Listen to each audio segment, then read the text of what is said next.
Bonjour à tous, comment allez-vous? Aujourd'hui, je vous présente le nouveau vidéoprojecteur que j'ai reçu. Il s'agit du H9 de chez Wiz Laser.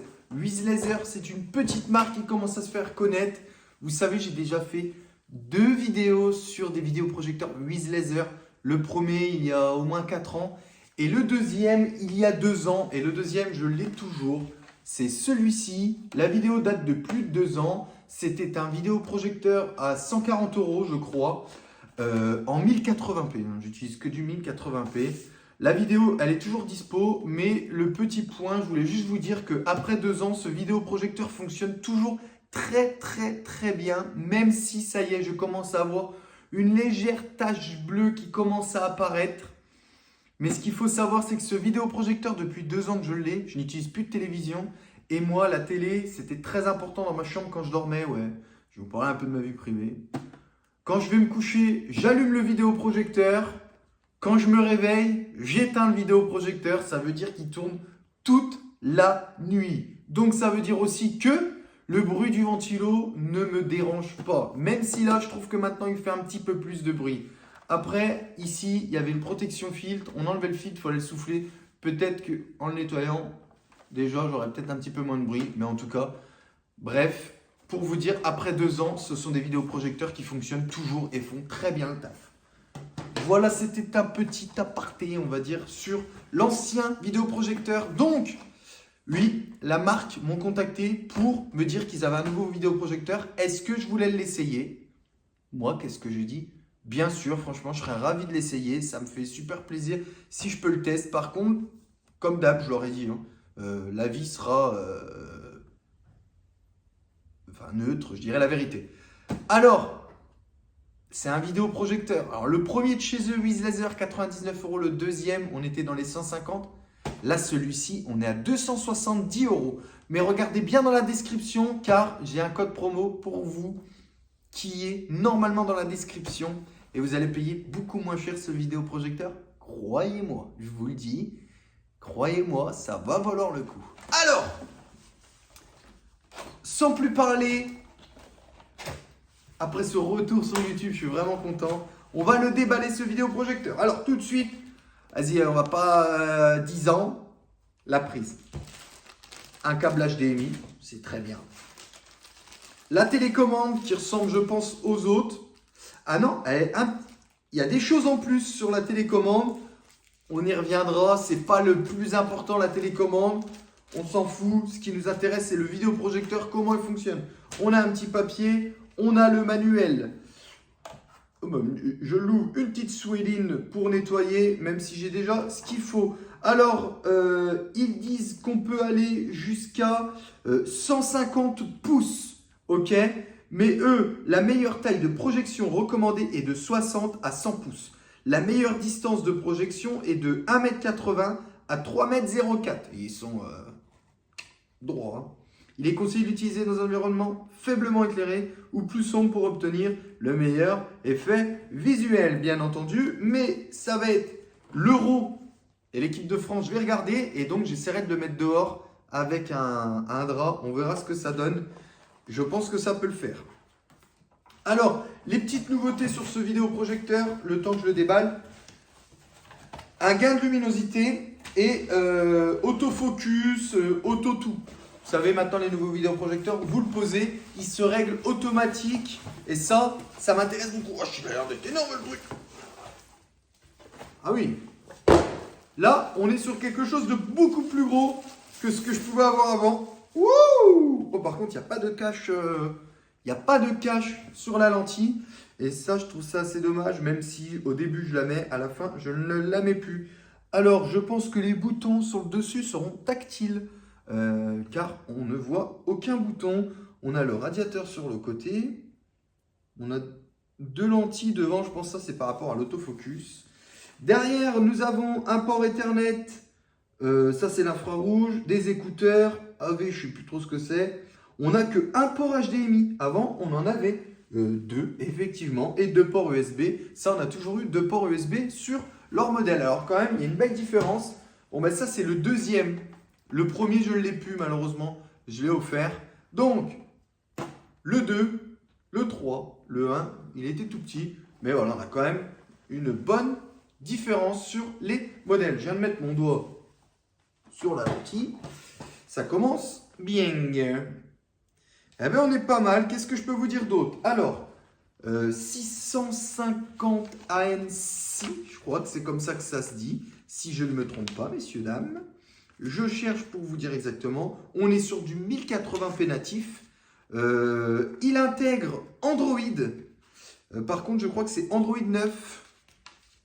Alors, est-ce que c'est vraiment mieux? Je ne sais pas, mais il intègre Android, autofocus. Et oui, donc c'est du 1080p natif et il projette aussi le 4K, mais il n'envoie pas du 4K. Il lit le 4K, mais il n'envoie pas du 4K.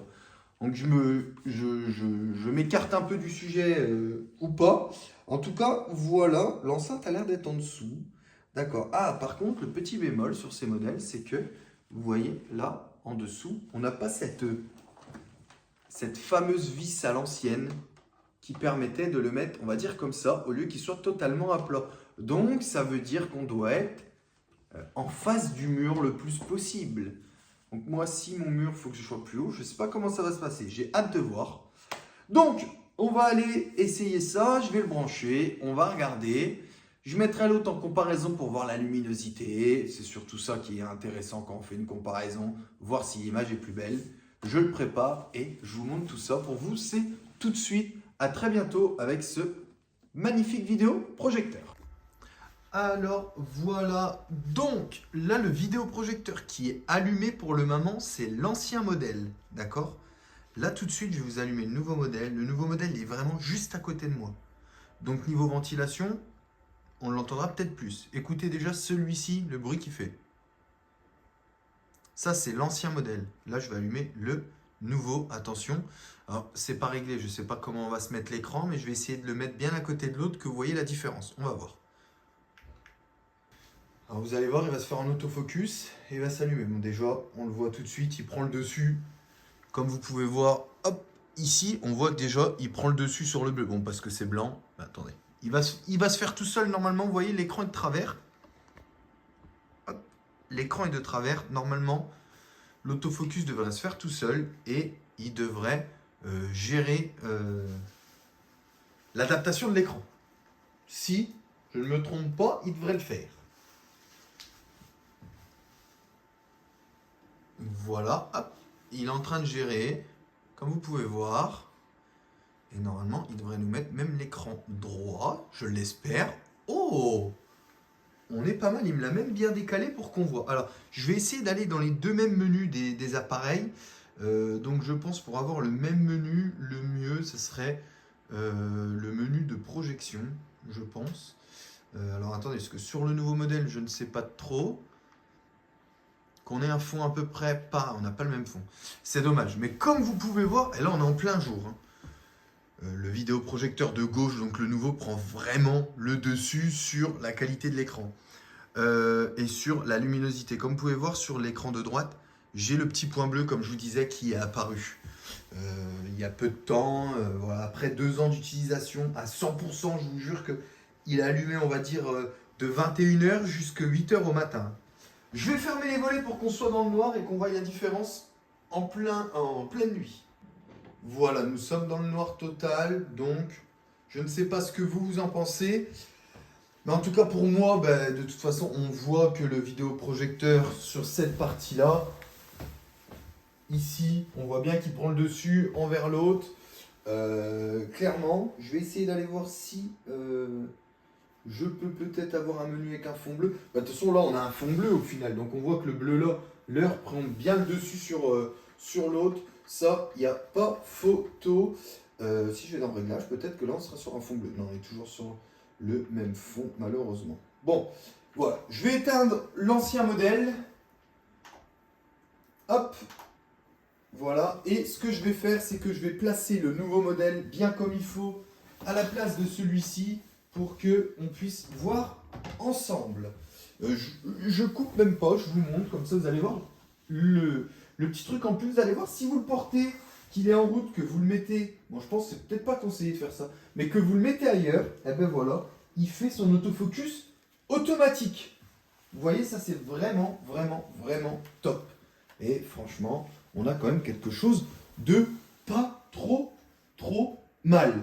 On va pas se plaindre sur un autofocus qui se fait automatique. Je trouve quand même que ça fonctionne assez bien. Alors, comme vous pouvez voir, donc là, on est donc dans le menu. Qu'est-ce qu'on a? Donc on a les paramètres réseau, paramètres de tout. Paramètres de projection, vous avez beaucoup de choses à régler. Donc si vous le mettez à l'envers ou de côté, il y a tout ce qu'il faut. Le keystone automatique, si vous voulez, vous n'êtes pas obligé de le mettre. C'est à vous de voir, vous pouvez le régler. La mise au point manuelle, c'est pareil. Si vous voulez la faire vous-même, vous pouvez la faire vous-même. C'est très simple. Zoom en continu, paramètres de correction. Obstacle automatique, il détecte s'il y a un obstacle. Et donc, il va gérer l'écran par rapport à l'obstacle. Donc, je pense que c'est ce qu'il y avait par rapport à l'autre vidéoprojecteur qui était mis dessus. Après, on a la gestion des applications, les paramètres de date, de l'angle, les mises à jour. Il était à jour, il n'y a pas de problème. Et les autres paramètres, source de démarrage, temporisateur. Alors, le petit truc en plus que j'aimerais bien, moi, c'est vrai que parce que l'autre, vous voyez, je l'avais aussi, l'arrêt programmé. Bon, au final, il faut aller dans le menu, j'y vais jamais. Une touche rapide pour l'arrêt programmé, je l'éteindrai. Mais moi, il n'y a pas de touche rapide, je ne l'éteins pas. En tout cas, là, je ne fais pas de bruit. Vous allez voir le bruit du ventilo. C'est pas très dérangeant. On va essayer de se mettre une petite vidéo pour que vous puissiez voir un peu le son. Et on va dire même moi, parce qu'au final, j'ai rien mis. Voilà. Dedans, on a déjà des applications préinstallées. Netflix, il y a le Play Store, Prime Video. On va aller sur YouTube. Voilà, je vous mets une petite vidéo libre de droit pour que vous puissiez un peu voir. Voilà. On teste un peu le son, on teste l'image qui est vraiment très belle. Alors par contre, le petit bémol, c'est que j'ai pas trouvé de réglage vidéo possible. Alors je ne sais pas si c'est possible, mais pour le moment, je n'ai pas du tout trouvé cette touche. Je ne sais pas s'il y en a une. Alors j'ai un bouton, mais quand j'appuie dessus, il ne fait rien du tout. Alors, je ne sais vraiment pas s'il y a bien une touche conçue pour venir régler donc l'image ou même le son. Malheureusement, je n'ai rien trouvé. On va essayer une autre vidéo pour voir. Donc, au niveau du son,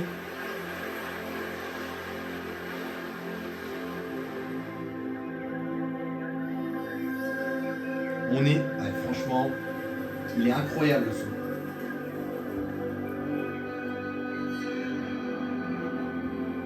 Merci beaucoup pour l'enceinte qui est incroyable dedans. Alors franchement, je suis choqué de la qualité de l'enceinte. D'habitude, je vous cache pas que sur les autres, si je voulais vraiment un beau son, je mettais mon enceinte sans fil. Mais alors là, c'est incroyable. On va regarder un petit peu si là je suis en 4K. Pour vous montrer, il lit le 4K mais ne projette pas en 4K. Non, on peut pas. D'accord. Il n'y a rien à dire. Alors franchement, vraiment, c'est le top du top là. Moi, je suis content. Ah ouais, je suis vraiment content. Je suis satisfait de mon vidéoprojecteur. Je ne vous le cache pas.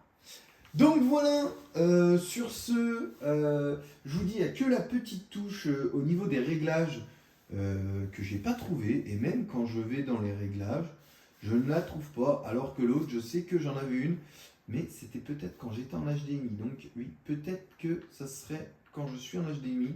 Je ne sais pas. Mais là, j'ai vraiment pas vu. Donc dans les paramètres de projection, il y a tout. Sauf... paramètres de correction peut-être. J'ai peut-être dit parler trop vite. Non, pas du tout. C'est pas ça. Non, pour moi, il n'y a pas. On ne peut pas régler ni le son, parce que même paramètres de son, on n'a pas de paramètres de son non plus. Autre paramètre peut-être. Source de démarrage. Non. Donc pour moi, on ne peut pas régler le son. Et ça, c'est un petit peu dommage. Là-dessus, c'est vraiment un tout petit peu dommage qu'on n'ait pas de réglage de son. En tout cas, voilà, le Android fonctionne très bien. Le vidéoprojecteur réagit très bien. La qualité est très bonne. Le son est très bon. Quand même, pour le gabarit que c'est, il fait pas beaucoup de bruit. Mais quand même, pour moi, il fait quand même un peu de bruit. Vu le gabarit que c'est, on pourrait le réduire peut-être ce bruit. Vu le gabarit que c'est, le son, parfait par contre, ça y a rien à dire. Les petits trucs en plus, j'aurais bien aimé pouvoir régler la luminosité, la source lumineuse, des réglages vidéo et des réglages son. J'aurais bien aimé mais on peut pas. Une touche rapide pour pouvoir l'éteindre et l'allumer, enfin le programmer. Une interface peut-être un petit peu plus simple, plus belle. Plus de réglages, une meilleure interface. Voilà, c'est tout ce qui manque. En tout cas, je valide ce vidéoprojecteur, j'aime beaucoup. Voilà, j'espère pouvoir vous refaire d'autres vidéos et en tester d'autres, ça serait vraiment incroyable. Je vous dis à très bientôt, je vous remercie, à très vite.